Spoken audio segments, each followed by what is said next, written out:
जीतिया व्रत कथा कहानी। लोगों के बालक किस तरह दीर्घायु होंगे सो कहिए। सूत जी बोले, जब द्वापर का अंत और कलयुग का आरंभ था, उसी समय बहुत सी शोकाकुल स्त्रियों ने आपस में सलाह की, क्या इस कलयुग में माता के जीवित रहते पुत्र मर जाएंगे। जब वे आपस में कुछ निर्णय नहीं कर सकी, तब गौतम जी के पास पूछने के लिए गई तो उस समय गौतम जी आनंद के साथ बैठे थे। उनके सामने जाकर उन्होंने मस्तक झुकाकर प्रणाम किया। स्त्रियों ने पूछा, हे प्रभु, इस कलयुग में लोगों के पुत्र किस तरह जीवित रहेंगे? इसके लिए कोई व्रत या तप हो तो कृपा करके बताइए। उनकी बात सुनकर गौतम जी बोले, आपसे मैं वही बात कहूँगा जो मैंने पहले से सुन रखा है। गौतम जी ने कहा, जब महाभारत युद्ध का अंत हो गया और द्रोण पुत्र अश्वत्थामा के द्वारा अपने बेटों को मरा देखकर सब पांडव बड़े दुखी हुए, तो पुत्र के शोक से व्याकुल होकर द्रौपदी अपनी सखियों के साथ ब्राह्मण श्रेष्ठ धौम्य के पास गई और उसने धौम्य से कहा, है विप्रेंद्र, कौन सा उपाय करने से बच्चे दीर्घायु हो सकते हैं? कृपा करके ठीक ठीक कहिए।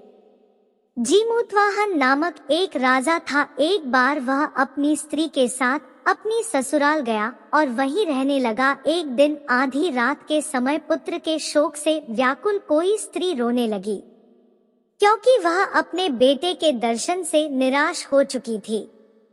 उसका पुत्र मर चुका था। वह रोती हुई कहती थी, हाय मुझ बूढ़ी माता के सामने मेरा बेटा मरा जा रहा है। उसका रुंदन सुनकर राजा जीमूतवाहन का तो मानो हृदय विदीर्ण हो गया।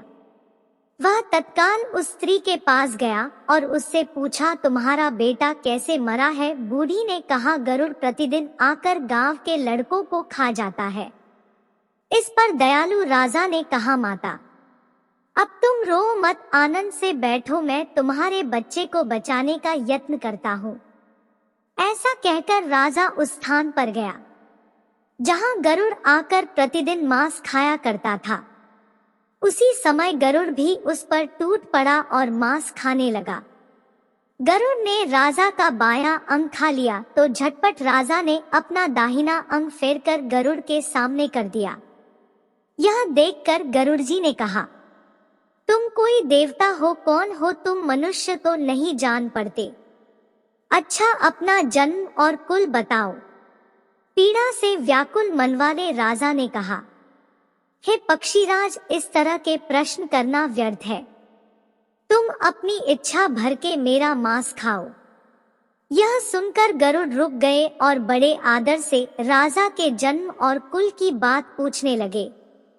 राजा ने कहा, मेरी माता का नाम है शैव्या और मेरे पिता का नाम शालिवाहन है। सूर्यवंश में मेरा जन्म हुआ है और जीमूतवाहन मेरा नाम है। राजा की दयालुता देखकर गरुड़ ने कहा, हे महाभाग, तुम्हारे मन में जो अभिलाषा हो वह वर मांगो। राजा ने कहा, हे पक्षीराज, यदि आप मुझे वर दे रहे हैं तो वर दीजिए कि आपने अब तक जिन प्राणियों को खाया है वे सब जीवित हो जाएं। हे स्वामिन, अब से आप यहाँ बालकों को न खाएं और कोई ऐसा उपाय करें कि जहाँ जो उत्पन्न हो वे लोग बहुत दिनों तक जीवित रहे। धौम्य ने कहा कि पक्षीराज गरुड़ राजा को वरदान देकर स्वयं अमृत लाने के लिए नागलोक चले गए। वहां से अमृत लाकर उन्होंने उन मरे मनुष्यों की हड्डियों पर बरसाया। ऐसा करने से सब लोग जीवित हो गए जिनको कि पहले गरुड़ ने खाया था। राजा के त्याग और गरुड़ की कृपा से वहां वालों का बहुत कष्ट दूर हो गया। उस समय राजा के शरीर की शोभा दूनी हो गई थी। राजा की दयालुता देखकर गरुड़ ने फिर कहा, मैं संसार के कल्याणार्थ एक और वरदान दूंगा। आज आश्विन कृष्ण सप्तमी से रहित शुभ अष्टमी तिथि है। आज ही तुमने यहाँ की प्रजा को जीवन दान दिया है। हे वत्स, अब से यह दिन ब्रह्म भाव हो गया है। जो मूर्ति भेद से विविध नामों से विख्यात है, वही त्रैलोक्य से पूजित दुर्गा अमृत प्राप्त करने के अर्थ में जीवित पुत्रिका कहलाई है। इस तिथि को जो स्त्रियां उस जीवित पुत्रिका की और कुश की आकृति बनाकर तुम्हारी पूजा करेंगी तो दिनों दिन उनका सौभाग्य बढ़ेगा और वंश की भी वृद्धि होती रहेगी। हे राजन, सप्तमी से रहित और उद्यातिथि की अष्टमी को व्रत करें, यानी सप्तमी विद अष्टमी जिस दिन हो उस दिन व्रत न कर शुद्ध अष्टमी को व्रत करे और नवमी में पारण करे। यदि इस पर ध्यान न दिया गया तो फल नष्ट हो ही जाएगा और सौभाग्य तो अवश्य नष्ट हो जाएगा। जीमूतवाहन को इस तरह का वरदान देकर गरुड़ वैकुंठ धाम को चले गए और राजा भी अपनी पत्नी के साथ अपने नगर को वापस चले आए।